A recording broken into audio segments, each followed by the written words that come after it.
The sun was slipping lower when I parked in front of the beach house, the one I had worked nearly 2 decades to claim as mine. The air was thick with the scent of salt and cut grass, that mix you only find near the ocean in early summer.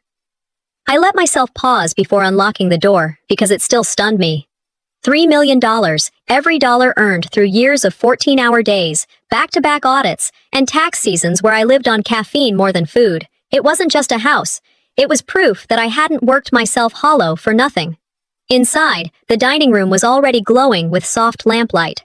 I laid the table carefully, linen napkins, the good wine glasses I rarely used, and the serving dishes that reminded me of dinners my mother once presided over when I was a girl.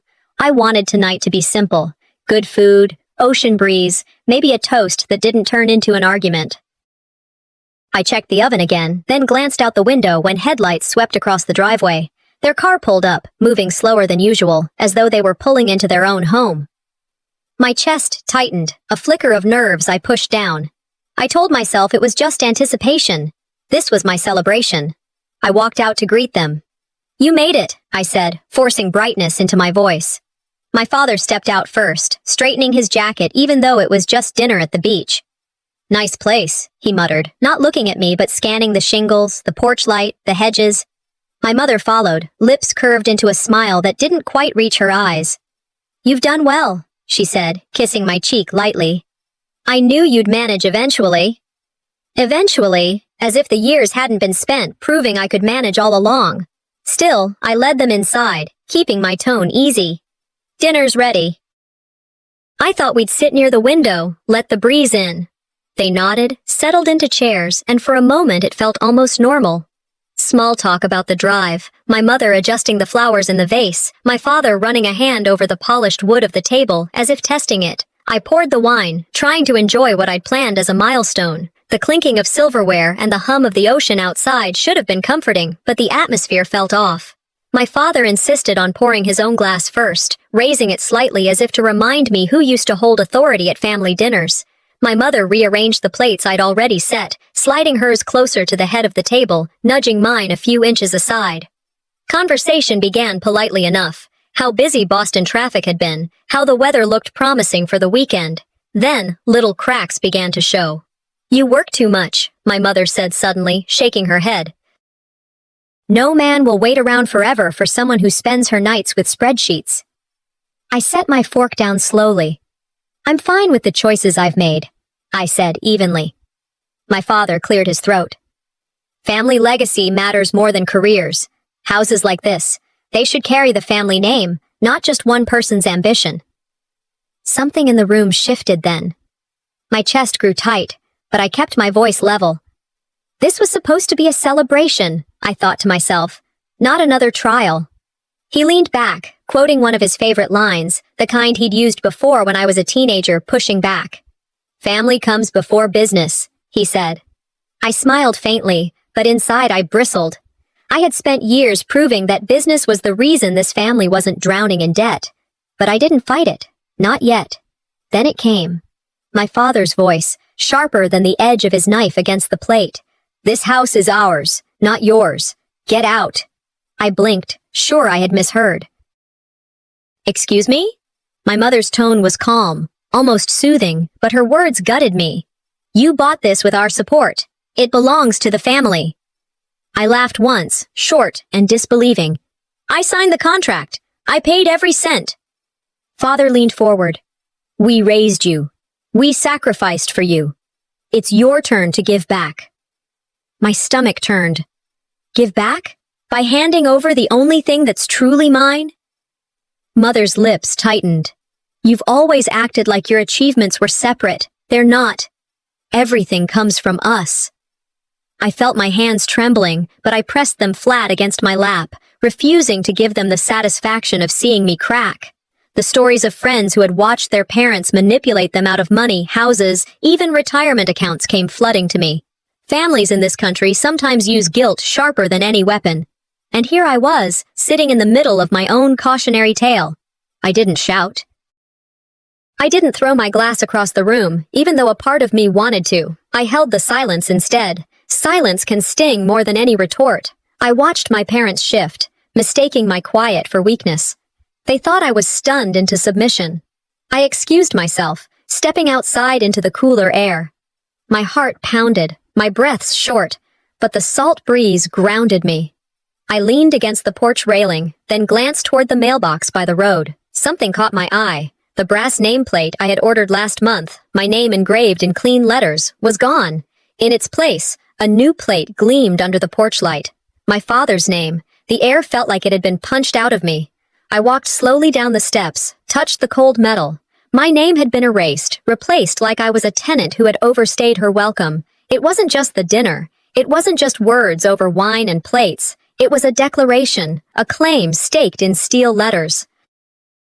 That night, I realized they weren't just visiting. They weren't here to celebrate me. They were here to take... I turned back to the glowing windows of the house I had built for myself. My humiliation burned into anger, sharper than any insult could. I whispered to the dark, "This isn't over." It wasn't just dinner. It was the first shot in a war I never wanted, but one I was prepared to fight. I stayed standing in the doorway, my father's words still echoing. "Without us, you'd have nothing." They seemed to hang in the air long after he'd spoken, pressing against my ribs. I refused to let my pulse betray me. I drew in a slow breath, counted silently like I would in an audit. Facts first, panic never. I lowered my voice, even, deliberate. "What exactly do you mean by that?" He didn't meet my eyes. His fingers tightened around the wine bottle, like it was a gavel he could use to end discussion. My mother filled the silence, her tone soft but loaded. "Your life was built on what we provided. Food, shelter, the countless sacrifices we made." I glanced at the table. Her napkin, folded into a sharp triangle, sat like a small flag planted in my house. Control in small things. I steadied myself. Reagan's old line drifted through my head. "Trust, but verify." "I hear you," I said calmly, "but words like that require proof." I wouldn't argue over feelings at the dinner table. Numbers belonged in files, not in shouted claims. I chose poise. The night wasn't going to unravel on their terms. It would shift on mine. Then came the rewrite. My father leaned forward. "This place, $3 million? That wasn't all you. It came from years of family support." I blinked once, keeping my tone steady. "Be specific. What support are you claiming?" He cleared his throat. "We floated you after grad school." I remembered exactly what he meant. "A $1,200 short-term loan in 2012, paid back, with interest. I keep ledgers." My mother spoke next, voice low. "We gave you life. That counts." I shook my head gently. Giving life is not an equity instrument. Their eyes flickered, betraying uncertainty. They weren't ready for my precision. I explained carefully, as if presenting to an audience of strangers who didn't understand mortgages. "The down payment came from my account. The title is in my name. The closing disclosure, the HUD statement, the wire confirmations, all mine. Those are the records." They exchanged looks. I didn't fetch the papers tonight. Not yet. I wanted them to keep talking themselves into overreach. I leaned back, voice quiet but hard. "The deed is my voice, and I won't be signing anything tonight." They flinched, surprised by my refusal. That was my first small win, momentum tilting away from them. They rose from the table and began walking the kitchen like realtors. My father opened cabinets, muttering, "We'll put the espresso machine here." My mother pointed toward the hallway. "Your sister's boys will have the bunk room." The pronouns cut like glass. My house became our home in their mouths, a theft by language. I trailed behind, cataloging. In disputes like this, what mattered in Massachusetts was clear: the deed, the mortgage note, tax records, not utilities, not who happened to stand in the kitchen. I asked evenly, "Who put those towels in the bathroom?" They were embroidered with initials I didn't recognize. Mother's smile was smooth. "They look more like us." Instead of shouting, I pulled out my phone, snapped photographs, time-stamped, close-ups, quiet audits, like I'd done for years at work. They mistook my silence again. They thought humiliation would break me. It didn't. It slid into steel. I slipped outside before words tipped into chaos. My turf, my timing. At the curb, a neighbor walked by with a golden lab. He waved cheerfully. "Congratulations! Your parents told us this is their retirement home." The word retirement struck like a slap. Already the story was spreading. I forced my face neutral, New England polite. Thanks, I said evenly. What's your name? Earl, he answered, nodding. Saw them meet with a handyman earlier. Big plans?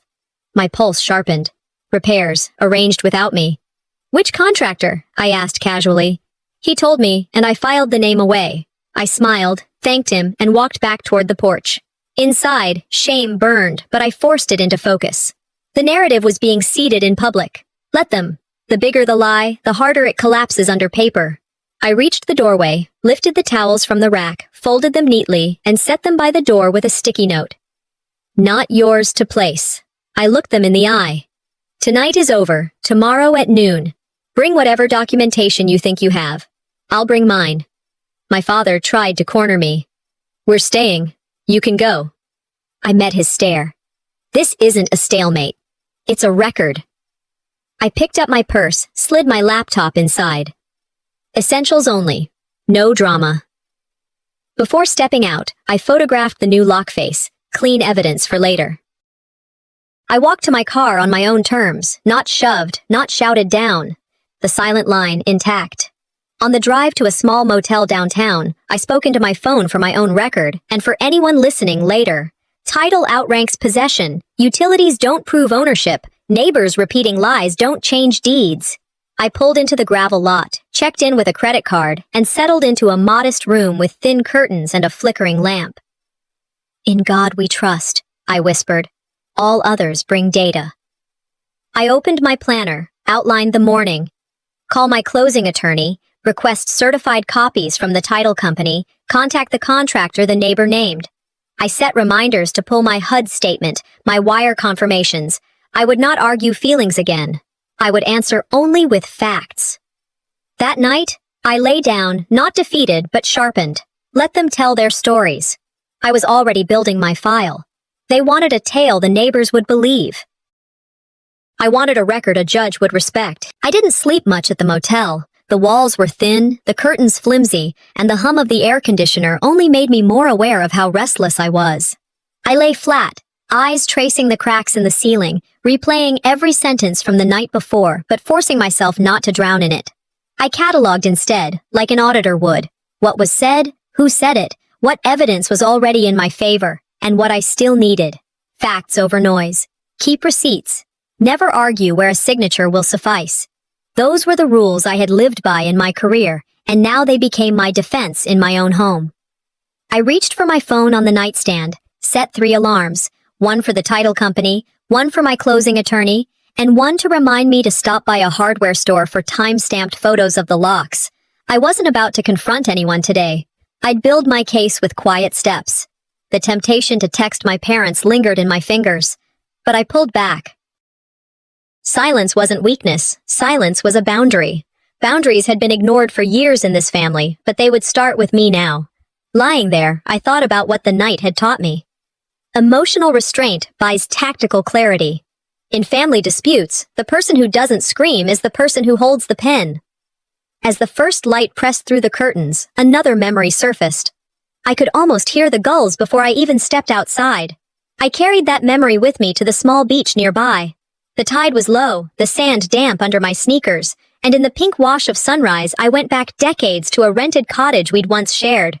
I remembered my father standing with me at the shoreline, his arms stretched out toward the horizon. "One day, kiddo, we'll have a place by the sea," he told me. His voice had carried conviction, and as a child I believed him. We'd flown cheap kites bought from a roadside store, eaten peanut butter sandwiches wrapped in wax paper, and fallen asleep to the muffled thrum of waves outside that old cabin. They were modest American rituals, but they carved a dream deep into me. I saw myself again at 16, working weekends at a diner, counting tips in crumpled bills, whispering, "I'll make it real one day." That vow outlasted every late-night audit, every missed holiday, every overtime shift. The $3 million wasn't a trophy. It was a promise I had fulfilled to myself, and yet, last night, they had tried to snatch it from me as though it were theirs by default. That cottage dream planted by my father had carried me this far. I chose to honor it. He had chosen to exploit it. I brushed sand off my hands and whispered into the sea air, Elders plant dreams. Adults decide whether to honor or destroy them. I made my choice. Walking back toward my car, another memory pushed in. My mother's voice, years earlier, when she clasped my hands after I bought my first small condo in Boston. She had said with tenderness, "We'll never take what's yours." And yet last night she had calmly declared, "This is ours." That shift from never to now was more than betrayal. It was a covenant broken. I pictured it like a ledger, the way I always made sense of imbalance, credits, the love, the meals, the roof they once gave, debits, the control, the erasure, the rewriting of my effort. For years, I let the math slide in their favor, but now, the numbers no longer justified silence. They liked to parrot the old saying, "Possession is 9/10 of the law." But as I stood there watching the sun rise higher, I spoke out loud to myself. Title beats tails, every time. The decision solidified. I wasn't going to debate voices. I would litigate with documents if I had to. After coffee from a roadside diner, I drove by the beach house, slow, deliberate. I parked legally on the public street. I didn't touch the doorknob. I didn't test the lock. Instead, I pulled out my phone and began photographing. Wide shots of the exterior, the mailbox still bearing my father's nameplate instead of mine, the new welcome mat I had never bought, metadata stamped on each photo. A jogger passed, waving cheerfully. I waved back. Neutral tone, no talk of disputes. You don't brief strangers on battles still underway. I pulled up my voice memo app. Utilities show occupancy, not ownership, I dictated. Locks can be changed overnight. Smoke isn't fire. Ownership is proven in paper. I got back into the car without knocking. That restraint was intentional. It mattered more to win the record than to win a single morning standoff. At a cafe in town, I spread out my planner, ordered a black coffee, and began writing my to-do list. First call, the title company. I'd confirm certified copies of the deed, the owner's title policy, and ensure all were ready for me to collect. Second, my closing attorney. He would resend the closing disclosure and the wire confirmations from the day I purchased. Third, the contractor Earl the neighbor had mentioned. I would halt any unauthorized work before it even began. I scribbled in the margins, "In God we trust. All others bring data." Ownership wasn't built on stories told at parties. It lived in the records of banks and registries. Before finishing my coffee, I opened my email and drafted a calm message to my parents. Meeting at noon, public place. Bring any documents you believe support your claim. I will bring mine. I typed it, attached nothing, and pressed send. Before leaving, I pulled a small card from my wallet and wrote 3 lines. No surprise visits, no overnight guests, no changes without my written consent. I tucked it back like a pocket constitution. I sent my sister a 1-sentence text. "Do not post my property again." Then I screenshot her prior post for record keeping. I propped my phone against the sugar jar on the table, hit record, and filmed a short video affidavit. I stated my name, the date, my ownership, and my plan for the day, time-stamped, saved to the cloud. My own sworn statement, even if only to myself. I closed my journal with one final note. Boundaries are the distance at which I can love you and me simultaneously. I drained the last of my coffee, stood up, and straightened my jacket. This wasn't vengeance, it was governance. At noon, I wouldn't bring anger. I would bring the deed. I woke with the weight of the day pressing down, though the clock said it was barely mid-morning. The motel room smelled faintly of detergent and stale coffee, but I ignored it and laid my files out again. I reread the scans of the deed, the wire confirmations, the summary I'd typed out for myself. Deed debate. That phrase was circled in pen, a shield against the theater I knew I was walking into. My phone buzzed nonstop with group messages, sister chiming in, parents piling on, a cousin or two weighing in like it was their business. I muted every alert. They thrived on pulling me into noise. Today, I would not give them that satisfaction. I had already chosen the cafe near the harbor. Windows wide, cameras above the counter, plenty of witnesses. This was not going to be another ambush behind closed doors. My words for the opening were rehearsed. "Show your documents. I'll show mine. No signatures today." When I dressed, I didn't choose armor. I chose competence. Simple blazer, flat shoes. I wanted to look like what I was. An adult woman who built her own life, not a daughter playing house. I arrived early. The air smelled of salt and frying cod from a diner down the block. I ordered water, sat by the window, and stacked my folder neatly. At 11:45, the door chimed. My sister slid into the seat across from me without asking. She smirked, voice dripping with disdain. Baby sisters don't own beach houses. Grow up. I didn't flinch. Names on deeds aren't assigned by birth order, I said, tone sharp but measured. Do you have documents?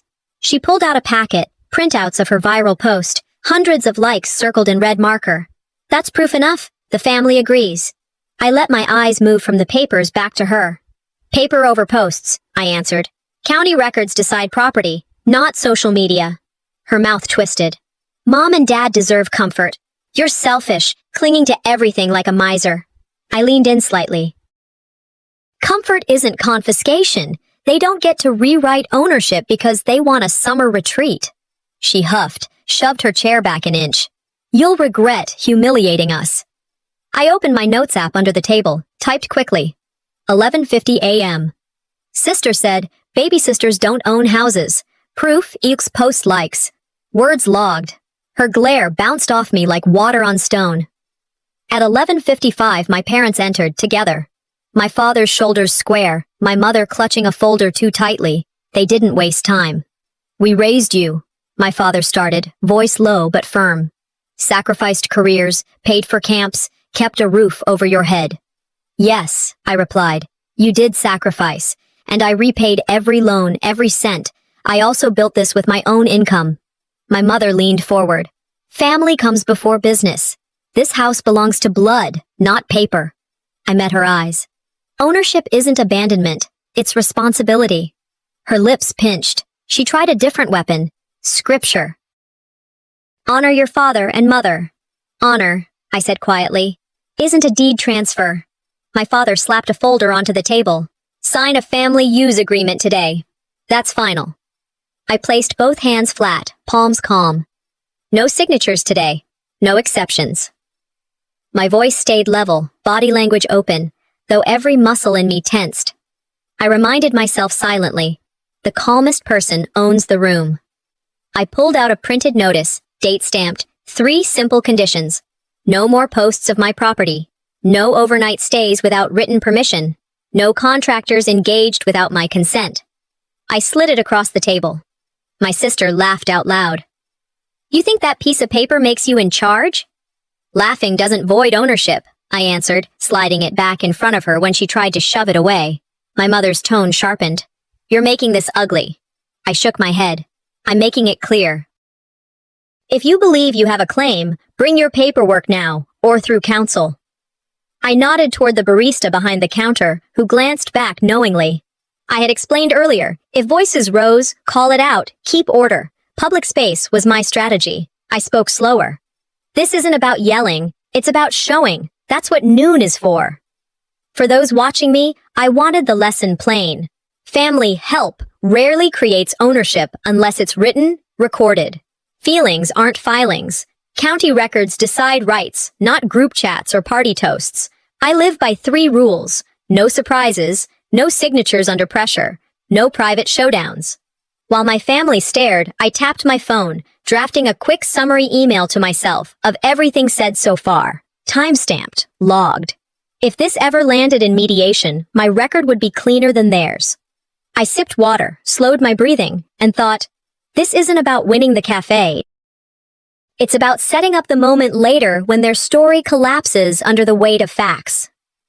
At exactly noon, my sister's phone buzzed. She smirked. Dad brought a notary. My pulse didn't jump. A notary can watch. They can't compel. My father placed a manila folder on the table, its tab labeled Family Agreement in thick black ink. I didn't reach for it. Please set it down, I said. Chain of custody matters. I laid my own folder on top of my bag, my copy of the deed inside, but I didn't open it yet. Timing was leverage. I looked at each of them in turn. We will proceed with documents only, not demands. The door opened. A notary entered, 2 relatives trailing behind, faces tense, rehearsed for pressure. They scanned the room, ready to witness my supposed capitulation. I sat taller in my chair, my spine unbending. They came with signatures. I came with ownership. The cafe smelled faintly of roasted beans and salt air drifting in from the harbor. I sat straight-backed, folder closed before me, repeating the line I had rehearsed. We will proceed with documents, not demands. My voice stayed low, even. My father wasted no time. He slid a folder labeled Family Use Agreement across the table. I didn't touch it. Chain of custody matters, I said. And you know a notary witnesses consent. They don't create it. Mother's lips curved in a thin smile. Stop making this so formal. Just sign. This is family. I shook my head. No surprises, no signatures under pressure, no private showdowns. Those are the rules. My sister leaned forward, waving printouts of her viral post like they were affidavits. Look at this. Hundreds of likes. Everyone agrees it's ours. County records beat comment sections, I answered flatly. The tension rose, voices overlapping, hands pointing. I stayed still, steady. Finally, when my father's voice pitched higher, I stood. This is over. We'll reconvene only with counsel present. Calm ends the scene. I walked out without glancing back. By late afternoon, I parked on the public road outside my house. From the sidewalk, I could see them all on the porch as though staging a showing, my parents with arms crossed, my sister hovering with her phone. Boxes stacked near the door. Their posture screamed possession. Father's voice carried, "Sign now and we'll let you stay tonight." Ownership is not a sleepover privilege, I replied evenly. Mother's tone sharpened. If you leave again, don't come back without permission. I lifted my phone, speaking for record. Possession can be loud, title is quiet. Quiet still wins. I raised the camera, documented each detail, faces, boxes, the door behind them, time-stamped, evidence. I'll retrieve essentials only if invited, I said. No, Father barked. So I stayed on the sidewalk, restraint deliberate, every step calculated. Then came the spectacle. My sister appeared, dragging my overnight bag. It was sloppily stuffed with a few clothes I recognized from the guest closet. She set it down beside the welcome mat, as though it were lost luggage abandoned at an airport. She smirked. Baby sisters don't own beach houses, remember? I raised my phone, photographing the bag's placement, the frame of the door, their faces behind it. Birth order isn't a lien, I answered. A neighbor slowed as he walked by, eyes flicking between me, the bag, and the family rooted on my porch. Heat crept across my face. That was the point. Humiliation as theater. I bent, lifted the suitcase without flinching. My voice carried clearly. I'm leaving to prevent escalation, not because I lack rights. I stepped back to the sidewalk, recording one final note into my phone. No signatures. No access granted. No consent to use. Not long after, my phone buzzed. 2 friends from Boston had texted. We're 15 minutes out. Can we see the place? Before I could answer, my mother's voice boomed from the porch speaker. This is our retirement home. She's confused. My friend's reply, broadcast on speaker, stumbled out awkward. Oh, sorry, we thought... His sentence died in the air. I cut the call before it grew uglier. Then I texted both of them.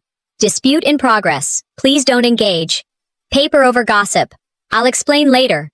Inside, my mother's eyes glimmered with satisfaction. Humiliation had been weaponized. I stood straight, lifted my chin. Posture steady, voice level, even as the sting gnawed inside. I whispered to myself, don't recruit a cheering section, recruit evidence. I walked calmly to my car, opened the trunk, and laid the suitcase inside. Then I pulled my laptop from the passenger seat, hotspot active, and created a curbside office. I typed an email to my attorney, contemporaneous account, every word, time, and witness noted. Photos attached. Next, I called the title company. I need certified deed copies, owner's policy number, and confirmation ready for pickup tomorrow. Then, the attorney's office. Please draft a simple, no trespass, no work notice. I'll sign tomorrow. Vendors are circling. I composed a cease and desist addressed to my family. Stop social posts, stop false claims of ownership. I kept the language clear, firm, but non-accusatory, actionable. Lastly, I scheduled a locksmith consult for tomorrow, contingent on counsel. No rash moves tonight, no police drama. I spoke into my recorder. Measure twice, cut once, especially with family. By sunset, I drove to an overlook by the ocean. The waves caught the light in bands of gold and steel. I unzipped the suitcase. Inside, 3 mismatched items, an old sweater, and a framed photo tossed face down. I lifted the photo, set it upright on the dash. The quote I carried in my mind came back. When someone shows you who they are, believe them the first time. I pressed record on my phone again, this time for myself. 20 seconds only. They staged a public eviction. I'll stage a legal return. I mapped tomorrow in my head. Attorney consult, contractor notices, certified copies, a formal meeting request with counsel present. No narration of pain, only the plan. As darkness drew over the water, I whispered, "They sent me off with a suitcase. Tomorrow, I'll come back with a file." At 7:03 a.m., I parked on the public street outside the beach house. The gulls cried overhead, the smell of damp cedar shingles filled the air, and I carried the quiet determination of someone expecting a fight. I slid my key into the lock. Metal ground against metal, then stopped short. I tried again, same resistance. The cylinder was new, the finish slightly shinier, the edges sharp like it had been installed only hours earlier. I froze, pulse quick, then forced myself to still. I raised my phone, filmed a slow pan of the door, the frame, the lock. Timestamp. Evidence, not drama. I didn't force it. No jiggling, no rattling. I kept my voice level, speaking softly for my own record. No self-help. No trespass. The sidewalk is my witness. I stepped back, tapped out a quick log to myself. Date, time, lock change visible, mailbox unchanged since yesterday. No one answering. For protocol's sake, I knocked once, neutrally, just to document non-entry. Silence inside. I inhaled, let it go slow, and repeated the mantra I had built my life on. Facts over noise. Then I dialed my attorney. He answered on the second ring, his tone brisk. "Tell me what's happened." I outlined the porch eviction from last night, the suitcase, the humiliation, then the lock this morning. He didn't hesitate. Locks and utilities don't equal ownership. Don't confront them. Don't try the door again. Gather evidence only. "Already photographing," I said. "Good. Action items. Pick up certified deed copies from the title company. Pull closing disclosure and wire confirmations. Get your owner's title policy number. Draft a no work without consent notice for contractors. Email every vendor mentioned. You'll also need a document-only meeting. No more kitchen table ambushes." I nodded, though he couldn't see. "When?" "I'll schedule. For now, dictate a contemporaneous memo. Bullet points, your words, your timeline. Chain of custody matters." I spoke aloud into my recorder, reading the morning's events as though giving sworn testimony. "Schedule yourself at my office for 10:15. You'll sign demand letters. I'll give you a notice packet. Bring everything you have." "On my way," I answered. Before driving off, I did one last sweep from the curb. I photographed the cars in the driveway, the license plates, delivery tags hanging off the porch rail. A handwritten note was taped inside a window, illegible from here, but I zoomed in anyway. I dictated into my phone. New lock, brushed nickel, Schlag model, original keys in possession, house inaccessible. A handyman truck slowed near the curb. I raised a hand, waved politely. "Morning," I called. "Can I grab a card?" He handed it through the window, curious eyes flicking past me to the house. I didn't explain. I typed his name into my notes alongside the contractor the neighbor had mentioned earlier. 2 points of contact to halt work. I sent my attorney the photos and contractor details. His reply buzzed seconds later. Good. Paper trail first. I left without lingering. Winning the record was more important than winning the moment. By 9 a.m., I was parked near a quiet corner, laptop open, phone hot-spotted. First call, title company. "I need certified deed copies and a PDF of my owner's policy, ASAP. "Yes, Ms. Hastings," the clerk answered. "We'll have them ready by noon." Second call, my closing attorney's office in Boston.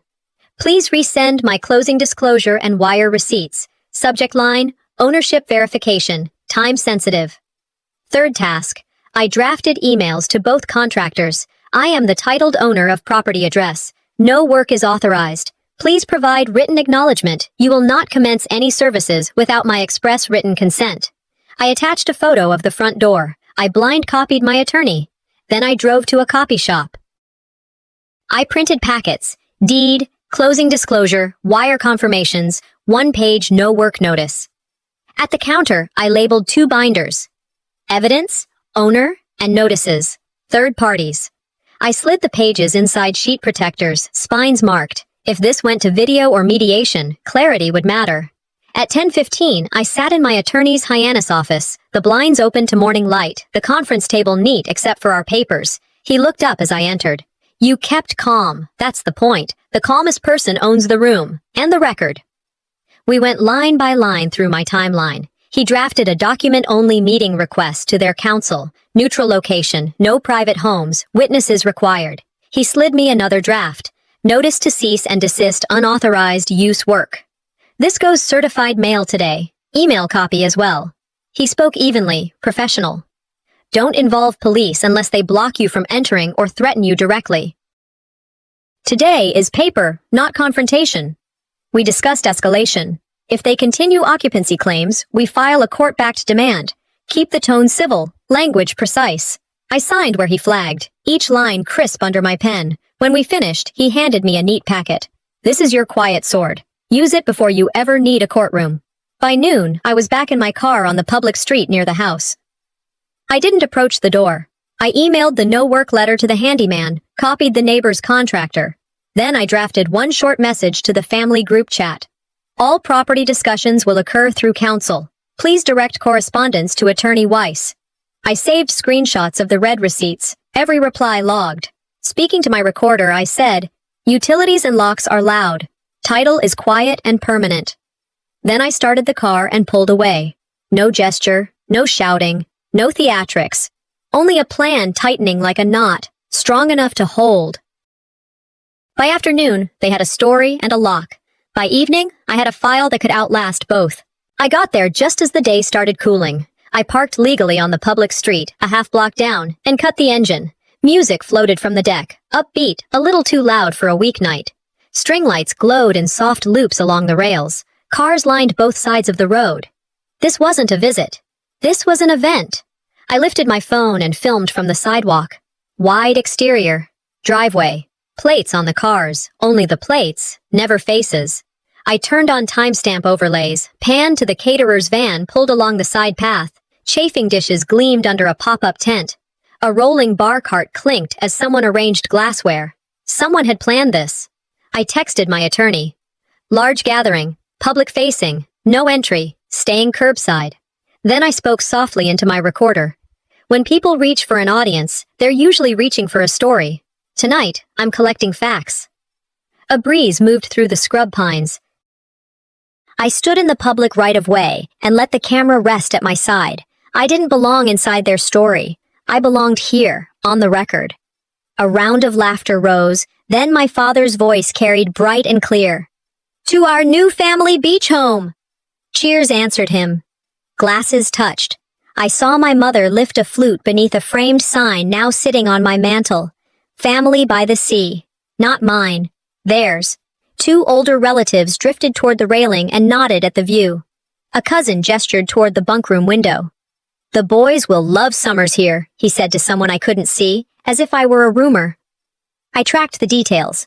On the mantel where my college photo had lived, a legacy collage now smiled back at them. Childhood shots of my sister, wedding pictures of my parents, a random lighthouse print. Not a single photo of me, symbolic erasure, curated with care. My stomach tightened, but I didn't move. I didn't correct anyone. I widened my frame and captured another contextual shot from the sidewalk. House, lights, guests, sky. Context, not confrontation. I typed a message to Aunt Maribel. Please note Dad's toast. Her reply came fast. I heard it. I slid the phone into my pocket and kept breathing. Possession can be loud, I told myself. Ownership is quiet. Quiet lasts. 2 neighbors I'd met earlier strolled by with a beagle and stopped when they saw me. The husband's smile faltered. Congrats to your folks. Big step. Neutral face. Even tone. Enjoy the evening, I said. They nodded, uncertain, and continued on. I opened my notes app. Third-party repetition. Their home. Time, location logged. I spoke to my recorder again. What people repeat isn't proof. It's reach. Paper outruns gossip. The lane was filling up, and I didn't want a parked car to become a provocation.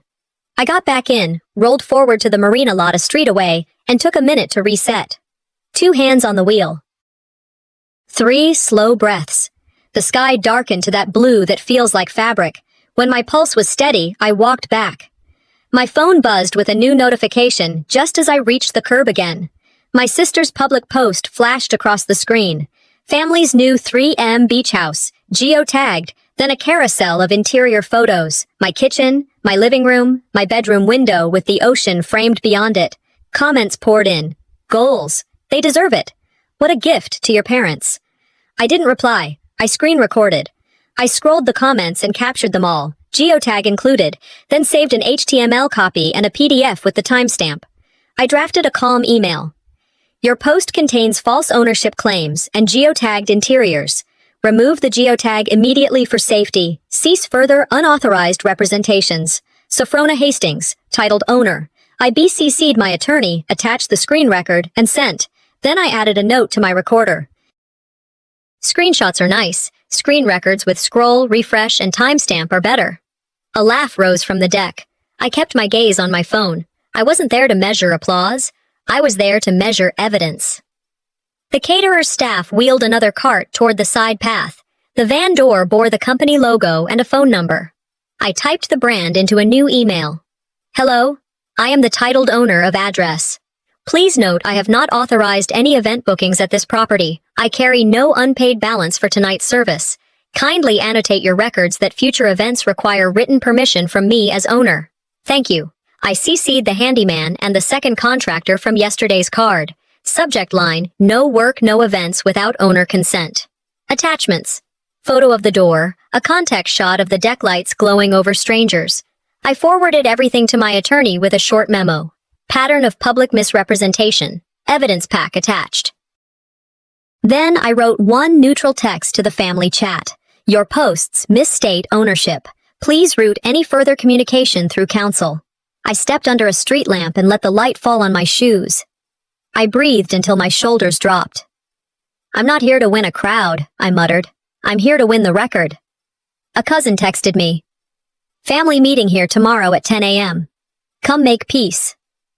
I typed, public venue or counsel's office only. Document only meeting. A direct message popped up from my sister. If you don't show, we'll take next steps. I answered with one sentence. Title says the next steps will be mine. From the sidewalk, I scheduled a noon slot at the same cafe with cameras and sent a formal invite through my attorney to theirs. Paper first. Every time. Across the lawn, my father lifted another glass. Laughter floated over the hedge. I closed my trunk, took one more look at the deck lights, and refused the old urge to explain myself to anyone who wasn't listening. I'll make your boundary boring, I said softly for the recorder. Boring holds. I walked back to my car, the string lights dim in my rear view. They raised a glass to a story. I raised a file to the truth. I arrived 10 minutes before 10 and chose the same corner table I'd scouted yesterday, the one with both ceiling cameras in frame if I leaned back 2 inches. My back to the wall, I laid out 2 folders with their tabs lined like rails. Evidence, owner to the left, notices, third parties to the right. I ordered a plain coffee and pulled a small notepad from my bag. First line, the time. Second line, my opener. Show your documents, I'll show mine. No signatures, no pressure. I pressed the pen tip against those words until the dot bled a little. After that, I wrote 3 rails I wouldn't let us slide past. No shouting, no personal attacks, no touching my papers. Then a quick text to my attorney. Seated, proceeding under document-only terms. His return flickered onto the screen. Paper speaks. I slipped the phone face down, squared the folder edges again, and waited for the bell over the door. The bell rang. They entered like a cast called to the stage at once. My father with a manila envelope, mouth set. My mother holding a stapled script as if she were about to read aloud. My sister already recording, phone horizontal, face composed for an audience I could not see. We'll keep this organized, my father said, still standing. Parents take the primary bedroom. Your sister gets the bunk room for the boys. We reserve Memorial Day, the 4th, and Labor Day. You can have fall weekends. I looked at him, not the camera my sister had trained on me. Do you have any recorded ownership, title, deed, lien, on file with the county? My mother slid a document forward. "This is our family schedule of use," she said, as if that answered more than one question. My sister tapped the page with one painted nail. "It's equitable." "Scheduling assumes ownership," I said. "We aren't at that gate." I wrote down my father's line verbatim, then the time. A cousin they'd brought as a witness leaned into the light. "Fairness, says Cher." "Fairness is a virtue," I answered, "but ownership is a record." I wrote that down, too. My father gestured toward the pastry case at the counter, where a small placard read, "Notary Public." "We can keep this simple." "It already is simple," I said. "Bring recorded documents." He didn't. Pressure changed shape. My father called last night's gathering community acknowledgement, as if applause wrote law. My mother shifted from calendars to sacrifice. "We supported you through school," she said. "We put stability beneath you. It's time to secure our retirement." My sister angled her phone closer. 10,000 likes say it's ours, she said, like an oath. "The registry doesn't count likes," I answered. "It counts filings." The bell chimed again. A notary stepped to our table and set down her journal and stamp. She uncapped the seal and laid it on a small rubber pad, waiting. My father slid a single signature page toward me, blank lines glinting in the morning light. I didn't touch the paper. I lifted my eyes toward the nearest camera and said, clear enough for anyone to hear. "A notary witnesses consent. It cannot create it." My sister gave a small, practiced laugh. She thinks she's teaching a class. I slid a one-page notice across the table to her, printed, date-stamped. "Your public posts misstate ownership and include geotagged interiors. Remove the geotags. Cease unauthorized claims." Then I opened the evidence, owner folder, and began laying down pages as if I were setting placemats. One, then the next, aligned to the table's edge. Certified deed copy, legal description highlighted. Closing disclosure, my funds to close circled. Wire confirmations on bank letterhead, my account to escrow. Amounts and dates matching the disclosure exactly. "For the record," I said, "title is in my name alone. Funds from my account alone. No recorded liens. No shared ownership." My mother reached reflexively to straighten a corner. I lifted my hand an inch, and she withdrew, eyes flashing. "Utilities and locks prove control," she said crisply. "Utilities reflect occupancy," I said. "Locks can be changed overnight. Title endures." I squared the stack and asked the only question that mattered. "Do you wish to present any recorded document that contradicts these?" Quiet fell across the table, like frost. My sister leaned toward my father and spoke under her breath. He straightened and said carefully, "We have something better than paper. Family." "Family isn't a filing," I replied. I let silence sit another beat. Then I reached into the side pocket of my bag and set a small drive in the center of the table, followed by 3 clipped transcript excerpts. The paper was redacted where it should be. The timestamps stood like mile markers. "What is that?" my sister asked. "Context," I said. "From your own words." I kept it simple. Audio from the porch and living room on the night you discussed replacing the mailbox plate, changing the locks, and, your phrase, making it look like retirement property. My father's gaze flicked to the notary, then back to me. "The porch is a spot where guests spoke audibly from the public vantage," I continued. "Inside, I am the titled owner. If you have legal questions about admissibility, our attorneys can discuss them."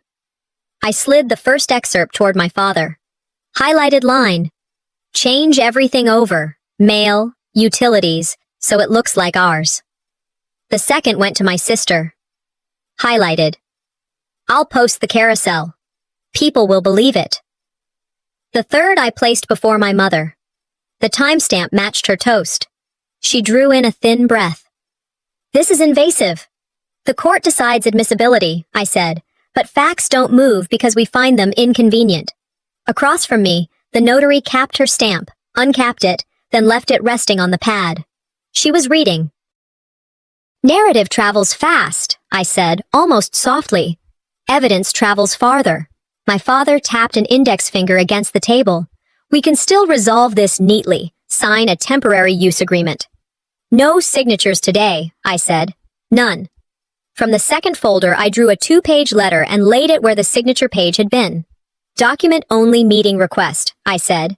"Neutral site, counsel present, witnesses welcome, no social posting during discussions." Then I set down the next paper. Notice to cease and desist unauthorized use/work, I read. Contractors and vendors are copied. Service confirmed by certified mail today. My sister's voice went tight. You're humiliating us. You staged a story, I said. I brought the record. The cousin looked back and forth between us. Maybe everyone just takes a breath. We are breathing, I said. We're also reading. That's the difference. My father's jaw set. You're tearing this family apart. Drawing a boundary isn't tearing, I answered. It's drawing. The notary lifted her journal a half-inch. Do you require me to witness anything? Not today, I said. Thank you. I gathered my pages, leaving a clean copy set for their counsel. Tabs visible, edges flush, nothing sloppy for anyone to claim confusion later. My chair legs made no scrape when I stood. Neither did my voice. Outside, the light had shifted brighter, the street noisier with late-morning foot traffic. I sat in my car and opened the email my attorney had sent during the meeting. 2 attachments. I signed both on my screen, my fingertips steady, then hit send. I forwarded the transcript set with a brief line. Evidence delivered, ground rules served, proceeding counsel to counsel only. A text from my sister appeared. You made us look small. I typed 1 line back. Respect the record. Then I put the phone face down and watched a couple cross Main Street with paper cups and canvas totes, unaware of the war that had just edged toward peace by paperwork. They had walked into that cafe to divide a house with calendars, sentiment, and applause. I walked in to define it with law, dates, and ink. I didn't need to win the room. I needed to win the ledger. At 2:14 p.m., as I sat in my car outside the cafe, my phone buzzed with a voicemail notification. The number was unfamiliar, but local. I pressed play. A man's voice, professional and polite, introduced himself as a loan officer from a Cape bank. We had a visit from your parents this morning, he said. They asked about a home equity product on the beach house. We need your authorization as titled owner to proceed. Please call back. The words were simple, but the impact hit like a gavel. They had gone beyond stories, beyond toasts and posts. They were trying to turn my house into collateral. I replayed the message twice, wrote the date, time, name, and callback number on my pad. Then I dialed back on speaker, my voice steady. This is Sophrona Hastings. I just received your voicemail. To be clear, I am the sole titled owner of that property. No loan inquiry should be processed without my written authorization. The officer hesitated, then said, Yes, ma'am. I can confirm no action has been taken. Your parents only asked about options. Nothing moves forward without your signature. Please send me a short email to that effect, I requested. No authorization exists. Process halted. He agreed. Within minutes, the email arrived. Neutral but explicit. No authorization from the titled owner. I forwarded it to my attorney, BCC'd myself, and stored it in my evidence, owner folder. The library was quiet when I walked in an hour later, the smell of paper and printer ink thick in the air.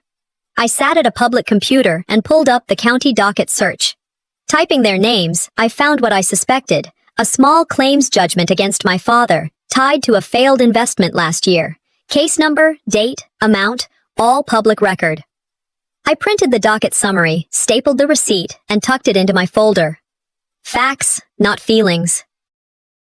I reviewed my binder again in the car. Certified deed copy, closing disclosure, wire confirmations, title policy number, and now the loan officer's email plus the docket printout. The file was becoming heavy in more ways than one. I sent a memo to my attorney. Parents attempted to leverage house for bank loan. Public record shows judgment against father. All docs attached. His reply came quickly. Bring everything to office. 5:00 meeting. Counsel to counsel format. By late afternoon, I was seated across from them again, this time in my attorney's conference room.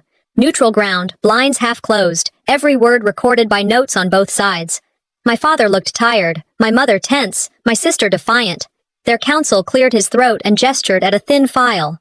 We believe fairness dictates a shared use agreement, he began. My attorney gestured for me to go first. I opened my binder, 1 page at a time, speaking evenly. Certified deed copy. My name alone. Closing disclosure. Funds wired from my account. Wire confirmations. Title policy. Loan officer's email stating no authorization exists. Public docket summary of a judgment against my father. All records, all verifiable. My father's face drained color. "We supported you for years," he muttered. I answered calmly. "Parental support is not a recorded lien." My sister slammed her palm on the table. "You humiliated us in front of the whole town. People think we're frauds." "You published false claims," I said. "I answered with documents." My mother leaned forward, eyes sharp. "You're tearing this family apart." I shook my head slowly. "No. You tried to leverage my property for your debt. I drew a boundary." I slid the loan officer's email across the table. "This is what your plan produced, a paper trail you can't deny." Their counsel shifted uncomfortably. "We will need time to review these materials." "You'll have time," my attorney said smoothly. "But the house already has boundaries." Silence followed, thick and taut. My father's hands trembled against the folder edge. My mother whispered, "We didn't mean—" "You meant enough to try," I interrupted. My tone stayed even, and the record now shows it. I gathered my binder, each page squared, each clip aligned. My attorney nodded once, signaling the session was done. As we stood, Aunt Maribel, who had quietly sat in the back, spoke for the first time. "Paper wins. Stop before you lose what isn't paper." Her words landed heavier than any of mine. I walked out without looking back. They wanted a myth to shelter in. I showed them the roof already had a deed. The next morning broke clean and sharp. No fog, no clouds. I was at the broker's office by 8, sitting across from a woman who had sold half the waterfront in town. She spread the papers in front of me, her pen poised. "Are you sure?" she asked, eyes searching mine. "Yes," I said. My voice didn't shake. "I'm selling the story they wrote and keeping the truth." I handed her the certified deed copy, the closing disclosure, the wire receipts. She scanned them, nodding. "Paper first, picture second," she murmured. "This will list clean." We discussed the strategy. "Coming soon" rider on the sign. No showings until counsel cleared. All inquiries routed by email. I insisted. "No phone calls. I want a traceable record for every question and answer." She smiled. "That's unusual," she said, "but smart." When I signed the listing agreement, my signature looped steady across the page. A line cut through years of manipulation. By mid-morning, a man hammered the signpost into the ground by my hedge. The white board gleamed against the green with a bold red rider, "Coming soon." I stood on the public sidewalk and watched him level it. Neighbors slowed. One snapped a photo. A contractor's van idled halfway down the block, then pulled away. I lifted my phone, filmed the sign, time-stamped the clip, and sent it to my attorney and broker. Listing live. A text buzzed in the family group. "Take that sign down immediately." My reply was short. All communication through counsel. My sister sent 3 exploding head emojis. I didn't respond. "They staged a party," I murmured into my recorder. "I staged a marketplace." By noon, my broker had already fielded 2 inquiries. One couple from Boston wanted proof of sole ownership. I authorized a redacted deed and the title policy number. Another neighbor intercepted me as I walked back to my car. "We thought it was your parents' retirement home," she said softly. And I met her eyes. Record said otherwise all along. I left it at that. At my desk, I approved the draft MLS description, changing one line to read, "Meticulously maintained Cape Cod with verified sole title." My broker chuckled. "You're writing for buyers and judges both."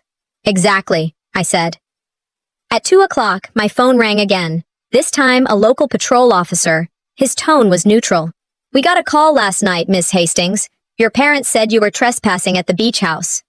"I'm the titled owner," I answered calmly. "Would you like the deed?" "Yes, ma'am. If you could email a copy, we'll log it." I sent a PDF, certified deed, closing disclosure, attorney letter. His reply came 10 minutes later. Civil matter. No criminal trespass by owner. I forwarded the chain to my attorney and broker. "Sunlight," I noted aloud, "is documentation." A new ping in the family chat. "You called the cops on us?" I typed one line. "They called you first." I answered with documents. A silence followed. That evening, I sat at the overlook with the sea opening wide before me.